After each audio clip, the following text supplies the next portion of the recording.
Assalamualaikum warahmatullahi wabarakatuh, para mahasiswa yang berbahagia. Pada kesempatan ini saya akan menyampaikan tentang penginderaan jarak jauh satelit untuk pendugaan daerah penangkapan ikan. Teknologi penginderaan jauh atau sering disebut dengan Indraja merupakan alat yang ampuh dalam menganalisis wilayah yang luas dan seringkali sulit untuk diakses atau daerah remote seperti perairan laut. Teknologi penginderaan jauh itu sering dipadukan dengan sistem informasi geografis atau GIS, sehingga kita bisa menciptakan informasi yang sangat bermanfaat. Indraja di bidang perikanan dan kelautan biasanya digunakan untuk pendugaan potensi sumber daya perikanan di suatu daerah penangkapan ikan.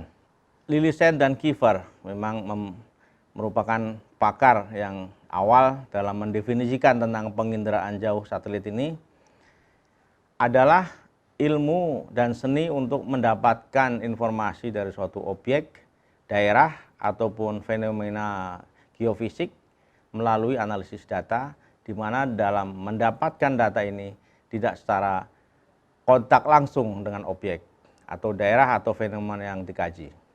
Data yang didapatkan ini biasanya dalam bentuk citra satelit yang kemudian diolah sesuai dengan kebutuhan sampai akhirnya tercipta informasi yang diinginkan. Adapun prinsip kerja penginderaan jauh satelit ini dimulai pada saat proses perekaman objek yang ada di permukaan bumi. Di dalam Indraja satelit ini hanya energi atau tenaga yang berupa elektromagnetik saja yang dapat digunakan. Tenaga elektromagnetik pada sistem pasif adalah cahaya matahari. Cahaya matahari ini yang mengenai objek di perairan, diserap dan sebagian dipancarkan kembali oleh objek tersebut sehingga sensor dapat menangkap gelombang elektromagnetik yang berasal dari objek yang berada di permukaan laut. Sensor yang digunakan dalam menangkap gelombang elektromagnetik dapat dipasang tentunya di dalam satelit, di dalam pesawat terbang, seperti drone. Seperti sensor-sensor yang menangkap gelombang elektromagnetik ini kemudian merubahnya menjadi sinyal-sinyal digital yang akhirnya tersimpan di dalam ruang penyimpanan sensor ini. Dalam gambar berikut, beberapa gelombang elektromagnetik yang berperan dalam aplikasi remote sensing adalah sinar ultraviolet, sinar tampak, sinar merah dekat, sinar merah inframerah sedang, dan inframerah panjang, serta gelombang mikro. Cara memproses citra satelit MODIS. Dalam hal ini saya hanya mencontohkan bagaimana kita menggunakan citra MODIS Aqua. Ya. MODIS Aqua Satellite Earth Observing System atau EOS yang diluncurkan dan dioperasikan oleh NASA. Ya. Kedua misi EOS ini adalah multisensor dan multidisiplin yang terus beroperasi sampai sekarang tanpa ada masalah yang berarti. Instrumen MODIS yang diterbangkan di satelit Terra maupun Aqua adalah desain yang identik Terra dan Aqua. Terra MODIS ditunjuk sebagai model photo flight dan memulai pengumpulan data pada Februari tahun 2000. Kemudian Aqua MODIS Unit 1 telah mengumpulkan data pada Juli 2002. MODIS mendukung generasi produk data multidisiplin baik di laut maupun di darat dan di atmosfer. Setiap instrumen ini dirancang oleh misi 5 tahunan, yang keduanya berada dalam eksistensi misi dan terus beroperasi secara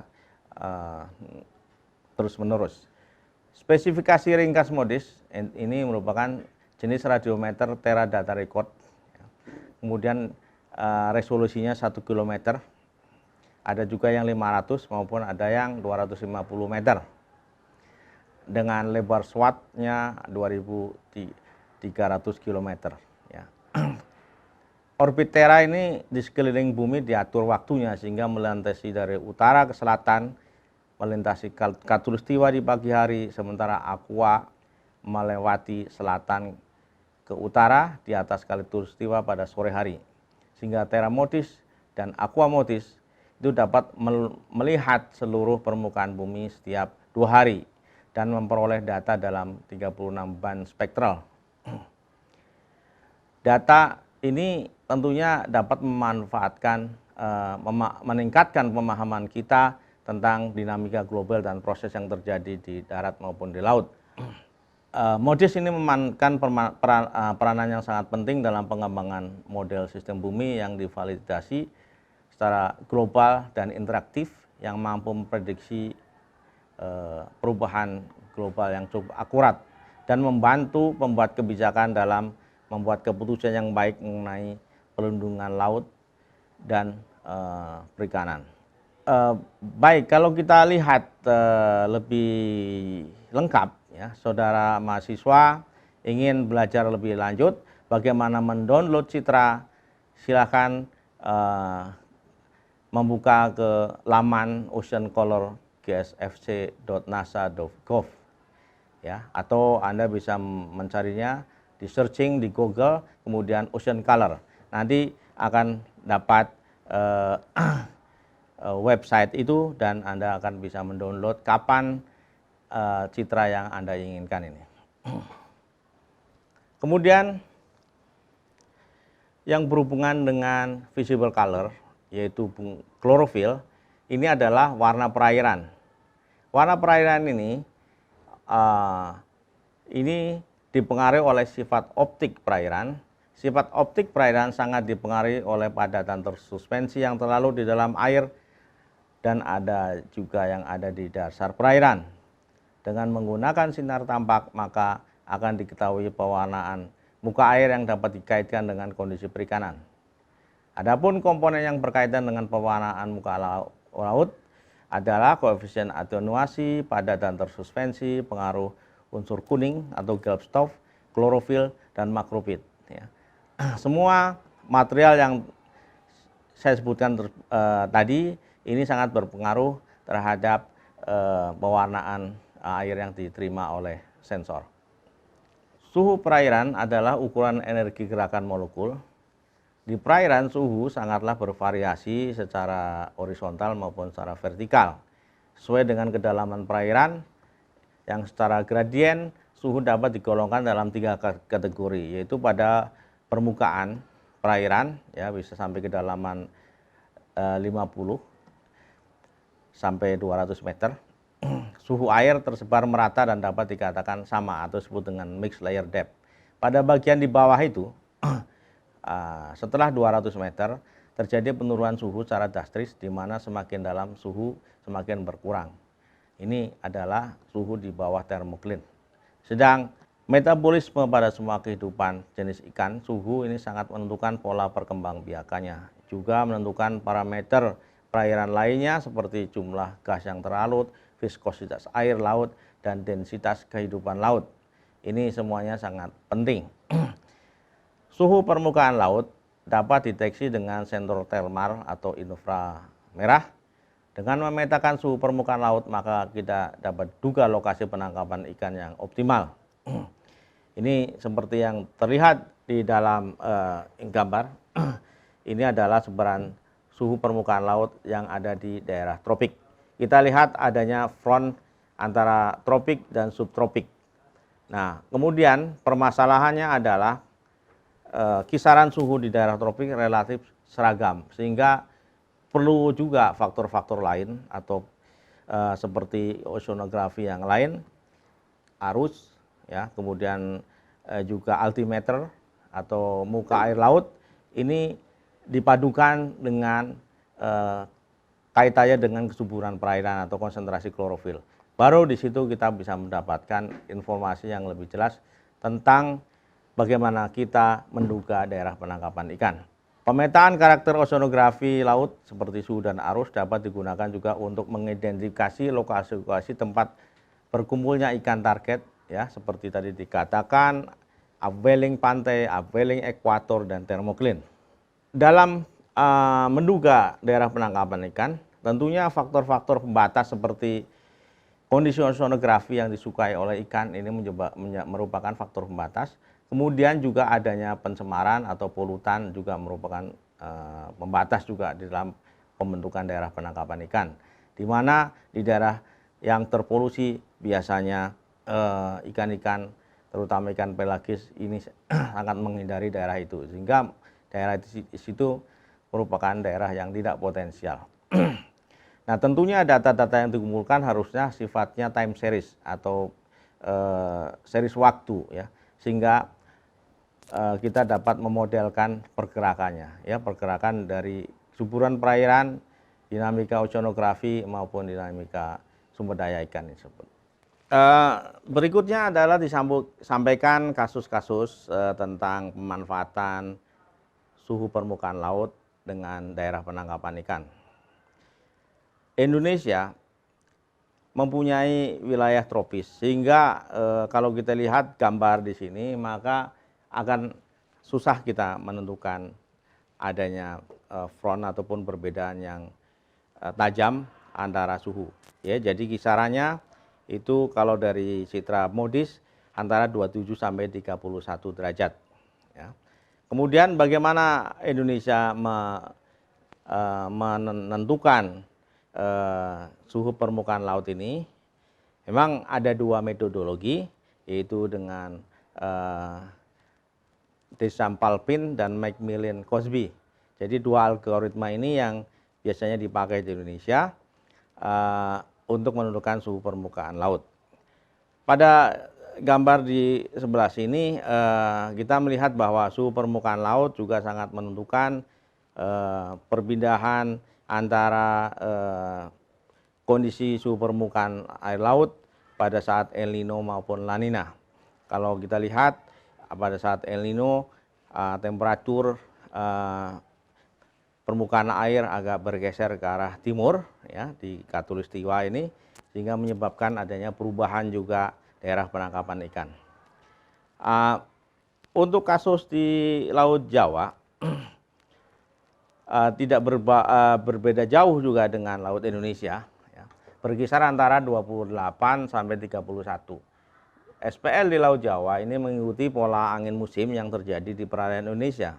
Pada musim barat memperlihatkan masuknya SPL bernilai rendah dari Laut Cina Selatan melalui Laut Jawa menuju Selat Makassar dan Laut Flores. Sedangkan pada musim timur terjadi peristiwa yang sebaliknya, di mana SPL bernilai rendah memasuki perairan Laut Jawa dari Selat Makassar dan Laut Flores dan mengarah ke Laut Cina Selatan. Pada musim barat dan musim timur terjadi penurunan suhu permukaan laut akibat adanya pergerakan massa air yang disebabkan oleh angin muson ini. Peningkatan suhu permukaan laut di Laut Jawa terjadi pada musim peralihan, di mana pengaruh angin musim mulai berkurang sehingga terjadi pemanasan kolom perairan oleh sinar matahari, dan cahaya matahari mempengaruhi kecerahan perairan. Cahaya merupakan salah satu faktor penentu perkembangan kehidupan fitoplankton yang secara langsung maupun tidak langsung menentukan kehidupan organisme lain. Satu contoh SPL di Laut Jawa menurut deret waktu pada musim barat selama 5 tahun dan pada musim timur juga selama 5 tahun menunjukkan adanya perbedaan yang tidak signifikan, yaitu pada 28 derajat sampai 30,6 dan 27,9 sampai 30,1 pada musim timur. Sehingga tantangan bagi kita adalah suhu permukaan laut untuk penurunan daerah penangkapan ikan ini harus didukung oleh faktor-faktor lain yang bisa memperkuat tentang prediksi ataupun pendugaan daerah penangkapan ikan. Baik para mahasiswa, ya, ini adalah satu contoh tentang suhu permukaan laut Jawa yang kita prediksi berdasarkan deret waktu, yaitu selama 5 tahun. SPL di Laut Jawa berkisar antara 28,5 sampai 30,6 pada musim barat, sedangkan pada musim timur itu berkisar antara 27,9 sampai 30,1. Jadi kalau kita lihat baik musim timur maupun musim barat relatif lebih tinggi dibandingkan pada musim peralihan, yaitu antara 29 sampai 31 dan pada musim peralihan kedua yaitu pada bulan September-November ini antara 28 sampai 30,6. Para mahasiswa, kita lihat kasus yang kedua tentang hubungan antara suhu permukaan laut dengan ikan cakalang di Pelabuhan Ratu. Hasil penelitian ya yang terlihat di dalam gambar bahwa suhu permukaan laut tidak diikuti oleh pola tertentu dari hasil tangkapan ikan. Ya. Bisa kita simpulkan dari penelitian ini bahwa SPL tidak berpengaruh signifikan terhadap volume tangkapan cakalang, ya, karena SPL masih bisa ditoleransi oleh cakalang tersebut.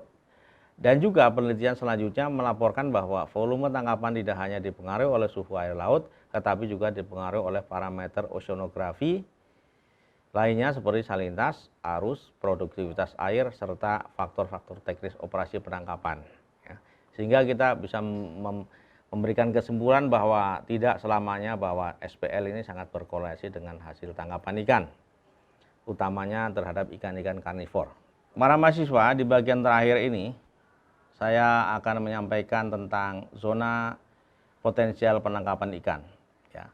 Dalam menentukan zona penangkapan ikan harus kita tahu juga faktor biologi, lingkungan, dan teknologi yang kita gunakan. Jadi kalau kita lihat gambar berikut adalah diagram alir pendugaan daerah penangkapan ikan. Diagram alir ini menunjukkan bahwa daerah penangkapan ikan potensial ini bisa kita deteksi, ya, kita prediksi berdasarkan adanya data SPL, kemudian klorofil, kemudian tinggi muka laut, juga upwelling. Ini akan menentukan zona potensial penangkapan ikan. Ya, apabila kita kombinasikan dengan ukuran ikan, maka apabila ikan ini sudah dewasa, sudah matang gonad, dan sudah melampaui first length of maturity, maka dikatakan zona tersebut merupakan zona potensial penangkapan ikan yang akan mempunyai prospek sebagai daerah penangkapan ikan. Ini adalah diagram alir menunjukkan bagaimana kita mulai dengan penelitian, yaitu kita mempunyai data satelit yang bisa kita download dari internet, misalnya dari Ocean Color, ya, dari NOAA. Kemudian kita mendapatkan citra dengan resolusi yang kita tentukan, ya, kita pilih, ya, misalnya Anda bisa mendapatkan yang level 2 atau level 3 yang sudah jadi, ya. Kemudian di sini Anda bisa melihat atau menghitung konsentrasi klorofil, kemudian suhu permukaan laut, ya, di dalam pikselnya ada nilai-nilainya. Kemudian di sini Anda bisa menghubungkan dengan hasil tangkapan nelayan. Dalam kasus ini adalah di perairan Sumatera Barat atau di Mentawai, ya. Kemudian Anda bisa wawancara dengan nelayan untuk menentukan di mana daerah operasinya, dan juga dari satelit ini bisa menentukan lokasi-lokasi front atau upwelling. Kemudian dari klorofil ini Anda bisa menentukan peta kesuburan perairan di wilayah itu, ya, dikombinasikan dengan hasil tangkapan nelayan. Misalnya Anda mempunyai ukuran ikan, maka apakah daerah tersebut layak untuk menjadi daerah penangkapan ikan atau tidak. Nah, di sini di-overlaykan akan mendapatkan hasil yang kita sebut dengan daerah potensial penangkapan ikan cakalang. Nah, ini adalah salah satu contoh hasil, ya, dari mahasiswa yang penelitian di mana kita bisa memetakan daerah front, daerah upwelling dihubungan dengan hasil tangkapan nelayan, ya, catch per unit effort per tripnya, kemudian dengan ukuran ikan, dan juga pada bulan-bulan tertentu sesuai dengan ketersediaan data atau kita buat menjadi pola musim, dan bisa menunjukkan bahwa inilah satu hasil dari penelitian para mahasiswa dalam hal ini dalam penentuan daerah penangkapan ikan dengan menggunakan teknik atau teknologi penginderaan jarak jauh satelit. Saya kira itu saja. Terima kasih. Assalamualaikum warahmatullahi wabarakatuh.